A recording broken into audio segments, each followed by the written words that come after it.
You have also been banned from returning. How was I supposed to know that wasn't a bathroom? It was our presidential office. How did you even get in there?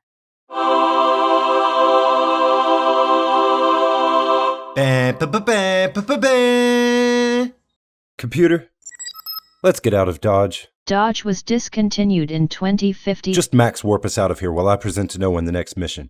Datalore. We start with Picard dropping his log. The crew have just finished a mission that put them close to Data's homeworld. So for shits and giggles, they decide to pop over and see if they can learn about Data's past, which he apparently doesn't know himself. Arriving, Riker and Picard wonder why Data isn't there to see the planet, if he needed to be alone to absorb the impact of such a big event. But Wesley just finds him in his quarters, practicing his best fake sneeze, which is terrible. Back on the bridge, Yar says there's no life forms on the planet, not even vegetation, which is odd, as the party that found Data reported farmlands, and Data himself confirms this. He remembers the farms that fed their scientific research colony. Moreover, he explains that his initial programming was basically the collective intelligence of the colonists themselves. He doesn't have the memories of the minutiae of their lives, but the accumulation of their knowledge. One could argue there's not much difference, but I get what he's saying. I just want to know, did the guy putting these memories in Data choose what was knowledge and what Fred was remembering from his last shower? Or was there like a sifting AI program for that? Riker again says protocols dictate the captain stays as the away party checks out the surface. A whole colony disappeared, you know. And I just know Riker will always stay hardline on this issue in the future. They set it up so poignantly and repeatedly. After the epic titles, Riker explains from the surface of the dead planet that not even soil bacteria remain, just the lifeless husks of dead vegetation. It looks like the farmlands disappeared around the time Data was found. Data shows the away team the spot where he was found, deactivated on a slab collecting dust. Geordi finds a door hidden behind false rocks, and they enter a facility where they find an abandoned but high-tech and very clean lab that is still operational. Not as if anyone is using it, just as if they left everything on 30 years ago and it's still going. There's also some really nice doodles from Josh, Josh M, JM, and John B, all depicting people running from a giant snowflake. Lovely. Data also remembers his father's station and reveals his father's name as Dr. Noonien Soong, which impresses the crew. Soong was Earth's foremost robotic scientist who dreamt of realizing a positronic brain. He failed and disappeared, and now they know he went somewhere else to try again, to succeed.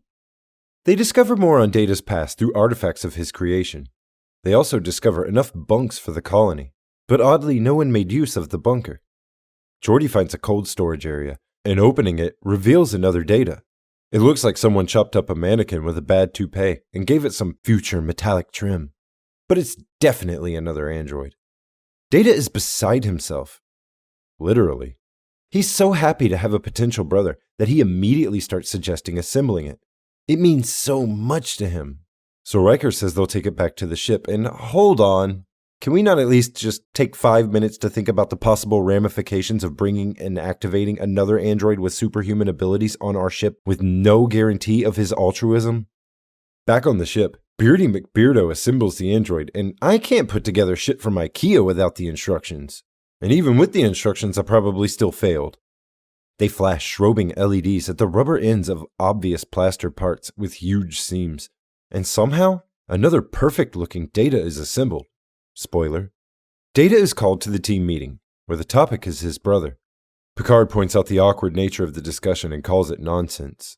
Data is a machine, but so are they. We're electrical machines with biological components.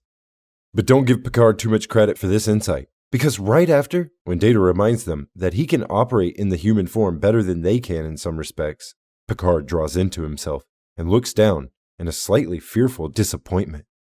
Oh, and Riker framed those doodles to show the captain, because they really have nothing for anyone to do.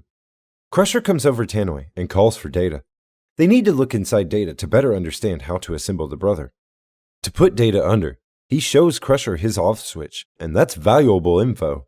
Should really share that with the captain in case of any latent programming that causes the android to take over the ship. Bit oddly specific, I know, but it could happen. He's already proven his ability to speak in people's voices. They mimic Data's pathways to get the brother bot together, and Picard wonders aloud which was made first, when the brother comes to life and answers. He was, but they found him to be imperfect, and I was made to replace him. He then turns to Data and closes both of his eyes in an attempt to wink, before revealing his name is Lore. Later on, Picard expresses his concern over Lore's claims of Data's imperfections. Data speculates that it only means Lore is more proficient at some things than Data. But if this is true, he certainly hasn't improved in the art of tact. But why wouldn't an android state the cold truth? Data himself flubs these lines of social etiquette when revealing information all the time. But something about the way Lore did it did seem off, like childish manipulation. Also, the names are a hint that Lore is lying. Before we could collect empirical data, we passed stories. Lore precedes Data. Picard also refers to Lore as it, and this perturbs Data, prompting Picard's apology. Meanwhile, on the bridge, Wesley foolishly shows the unvetted android the helm control, and explains essentially how to pilot the ship.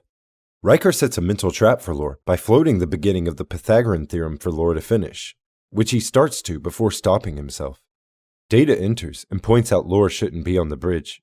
He also notes Lore's seemingly insatiable interest to please, which Lore again relishes as proof he was made to be more human. But Lore does seem more human, to a fallible degree, and kind of the exact one I was worried about before bringing him aboard. He seems cruel, putting Data down to elevate himself. He seems to be inferior to Data intellectually and sociably, yet his actions are still more human, even if they ring more like a grammar school bully.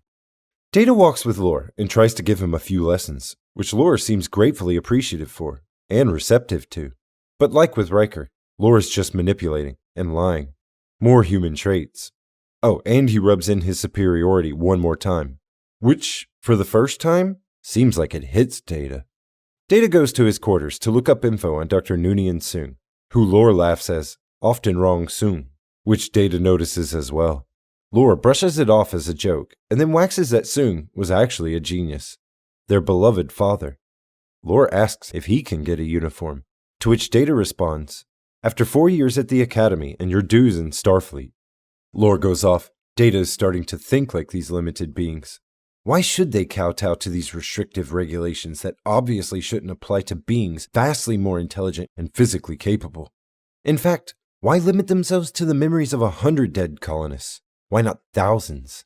And thousands of collective memories of other species as well, which he smiles about in a car salesman type of way.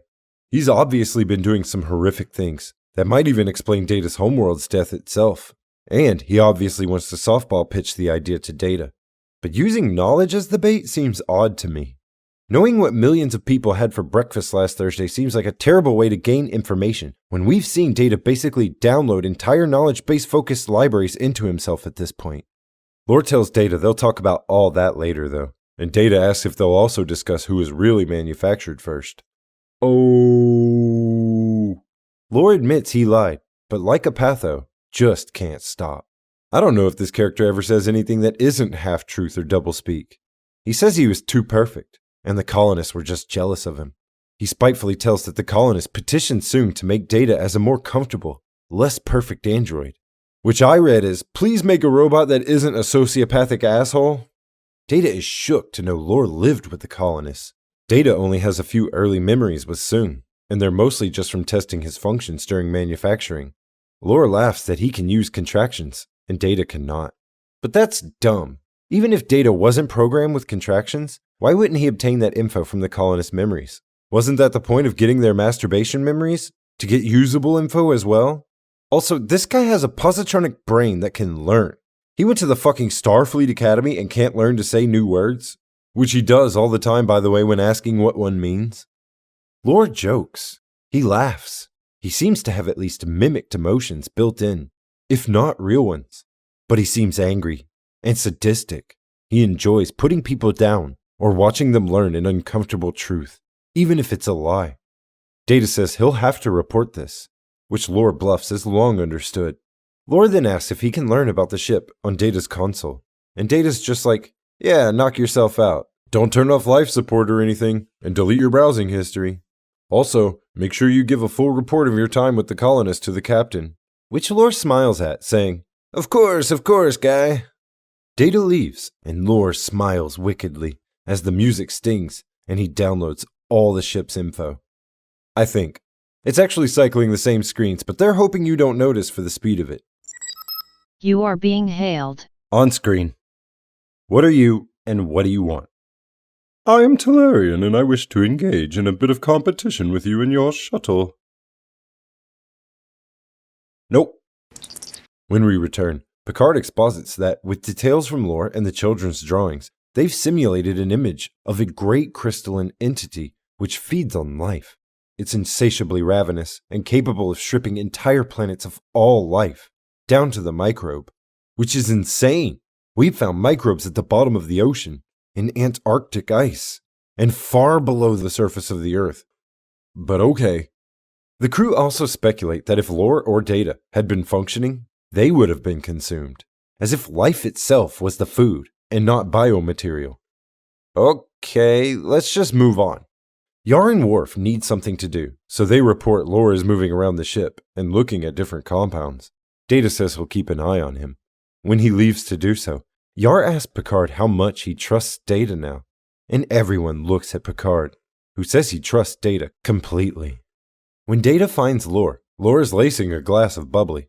He tells Data to be human, they must engage in human customs, and this ancient practice is still done to celebrate events of great importance. He gives Data the drug champagne and toasts their uniting. They drink, and Data immediately begins shorting out. Lore also toasts their creator for giving him human ambition, and Data passes out, revealing his arm hair, as Lore finally toasts the great crystalline entity, with which he learned to communicate. Before Lore was deactivated, he called the killer snowflake to Data's homeworld, and now he wants to call it to eat the Enterprise crew. All for the crystal's gratitude. Back on the bridge, Worf tells Riker the computer shows Data on a subspace channel.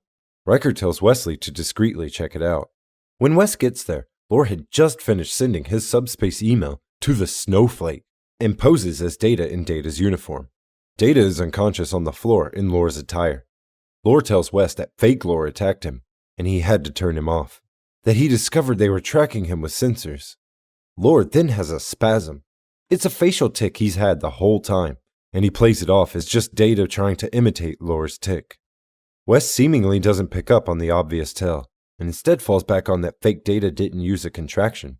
When Wes leaves to report, Lore takes a Doctor Who sonic screwdriver and screws up Data's cheek before fixing his own.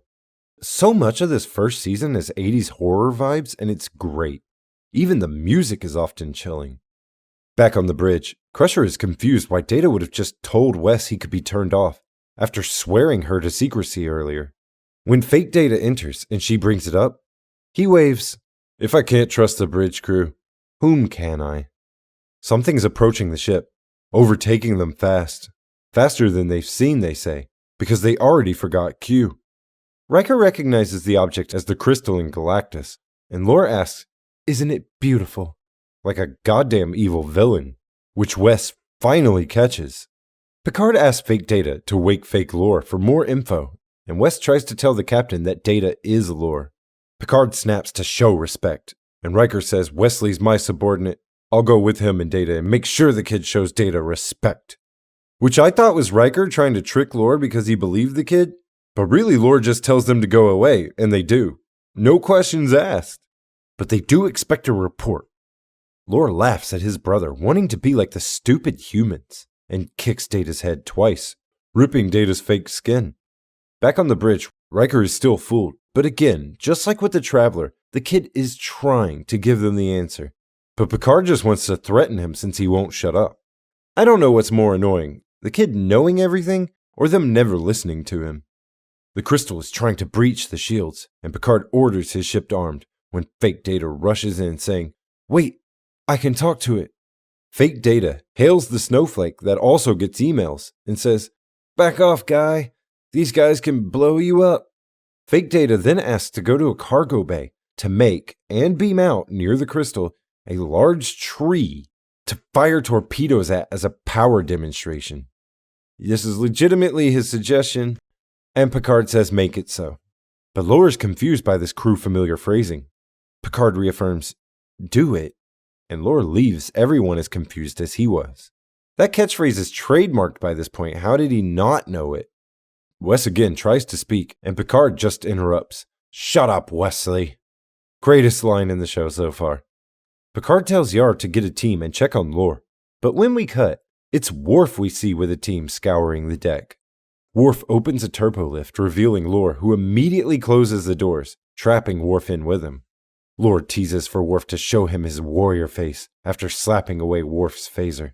Worf double-axe handles Lore in the face, and Lore just smiles before punching Worf's next 3 meals out of his stomach, and then backhanding the Klingon into tomorrow.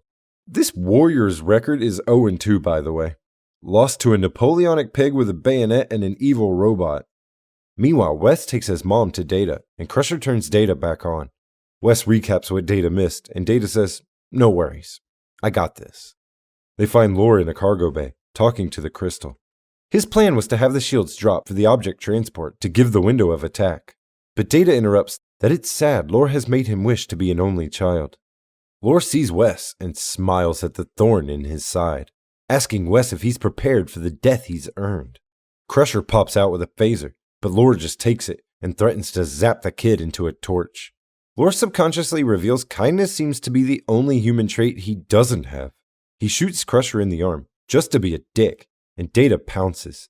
A struggle ensues, which culminates in Data tossing Lore onto the transporter pad, and Wes hitting the button to engage the device. The bridge crew rush in, and is this really the best idea for a security team? Y'all don't have any big tough expendables about?